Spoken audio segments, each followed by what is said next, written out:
If someone tells me to change a habit, it doesn't really resonate with me unless they can show me some actual concrete, true science. So what I have for you here are habits that cause weight gain. But these are habits that are backed up with science to truly trigger weight gain. So if we can change our habits, change our lifestyle, and indoctrinate some new ways of living, then we could probably get healthier and probably lose some weight. The funny thing is when I was overweight, I was falling victim to just about every single one of these that I'm going to talk about. So these, although they may seem simple and somewhat embryonic, I'm going to be shedding new research that you probably haven't heard before to really solidify it and really ingrain it in your brain why you should be making a shift to not have these habits in your life. But first, there's a red button that says subscribe down there in the corner. If you don't mind, please hit that button so that you can subscribe to this channel, but then also hit the little funny looking bell icon and select all notifications. That's going to make it so you get a little ping on your phone whenever I post a new video, which is just about every single day, so you never miss some educational content. All right, let's jump in. The first category I have to talk about is the shopping habits category. Okay, you got to change your shopping habits, right? So first things I want to categorize within this. When you go to the grocery store, you generally spend a lot more money on food than if you go online, if you shop online. Now, I'm not just trying to push online shopping. There's just some interesting science that's coming out in this. So the International Journal of Behavioral Nutrition and Physical Activity published a study that demonstrated that people that shop online ended up having less food in their pantry than those that would regularly go to the grocery store. Again, I'm not saying that you don't ever go to the grocery store. That's unrealistic. But if you can shop for food online, there's this level of just distancing between you and the food, so you're not making these impulse decisions as much. But then let's take a look at another picture if you're going to the grocery store.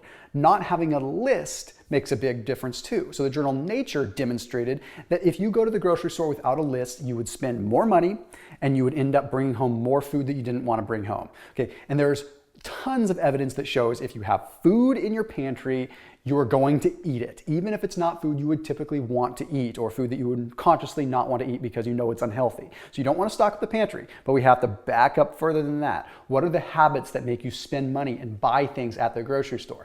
And that also leads us into one that you probably know about, which is going to the grocery store hungry. But up until recently, there wasn't any concrete evidence that demonstrated that you shouldn't go to the grocery store hungry. But there's a relatively recent study that showed when people go to the grocery store hungry, they do spend more. And they illustrated this by giving people an injection of ghrelin. Now, ghrelin is the hunger hormone. So these people would quite literally have the hunger hormone injected into them and then go into the grocery store. Well, it showed that people that were injected with ghrelin would spend more money on groceries. They were willing to spend more. This is pretty concrete stuff showing that yes, if you're hungry, you'll probably spend more. So what are we gathering from all three of these little things? Shop online when you're not hungry and have a list. That is probably how you're going to make the best possible grocery shopping decisions. But again, I know it's not always practical.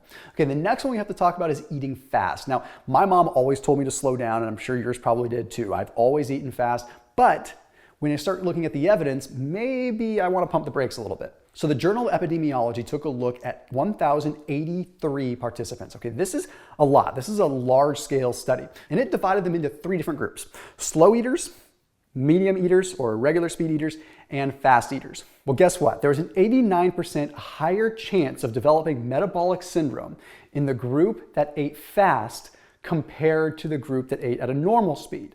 Okay, that's alarming, but guess what? There was a 549% increased chance of developing metabolic syndrome in those that ate fast versus those that ate slow. That demonstrates a pretty clear line, right? The faster you eat, the higher the likelihood of developing metabolic syndrome. Additionally, if you look at other research, even after adjusting for BMI, you can find that people that eat faster tend to have higher levels of what are called interleukin-1 and interleukin-6, which are inflammatory cytokines, which demonstrates that we could have a link between eating fast and triggering inflammation within the body. I've done other videos talking about metaflammation and the inflammatory response when you eat a lot of food really fast. Maybe there's a link right there, but I don't know, it's too early to tell. The next thing we have to talk about is eating carbohydrates for breakfast. Now, I'm not trying to push some ketogenic agenda on anybody. This isn't about going keto. This is about reducing your carbohydrate intake in the morning. And I've been talking about this for a long time. I'm talking about this for years. Whether you're keto or not, if you allocate your carbohydrates to the end of the day, you generally fare better. But let's look at some of the data.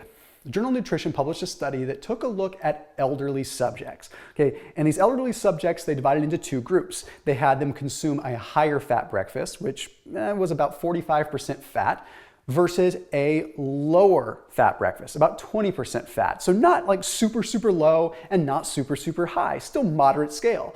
Well, it turns out the group that had the higher fat breakfast utilized more fat for fuel over the next 24 hours. So that's kind of cool. Even if these people weren't following a ketogenic protocol or weren't necessarily living a low carb lifestyle, if they had a higher fat, lower carbohydrate breakfast, they would end up utilizing more fat throughout the rest of the day, which is very, very good, especially for elderly people when we're trying to manage the metabolism a lot more. But another study that's published in Nutrition Research demonstrated that if you had eggs for breakfast, you ended up having more stable glucose levels throughout the day and ultimately lower ghrelin, hunger hormone, levels throughout the rest of the day as well. This is a good spot for me to give a big thank you to Magic Spoon, by the way. If you like cereal, you like to have your high carb breakfast, but you don't want the carb impact, highly recommend these guys. They're a big supporter, big sponsor of this channel. This channel isn't possible without sponsors like them, so I appreciate them. So this is really cool stuff. It's like a kid-like cereal that you can have as an adult. So highly recommend that you check them out down below. So it's sweetened with allulose, so you're not going to end up with the sugar. It has avocado oil in it, which is extremely high in oleic acid, which I've talked about in other videos. Anyway, just the grand scheme of things, a really cool breakfast to be able to have, to be able to feel like you're able to have a breakfast like you were a kid again. So highly recommend checking them out. You can utilize the link down below in the description to get a special deal for those of you that watch my channel, those of you that follow my videos, anything like that. So highly recommend you check them out. But now let's get back to the science. The next one is going to be late night eating, which kind of comes as a general, just basic thing, right? It's not a good habit to eat right before bed. But let's break it down a little further to eating after dark. You see, when the sun goes down, we start to have an increase of melatonin. Melatonin is the sleep hormone, okay? Melatonin is what allows us to kind of go to sleep, and it's usually dictated by the sunlight. Well, when the sun goes down and melatonin levels go up, it turns out that we have melatonin receptors on our pancreas.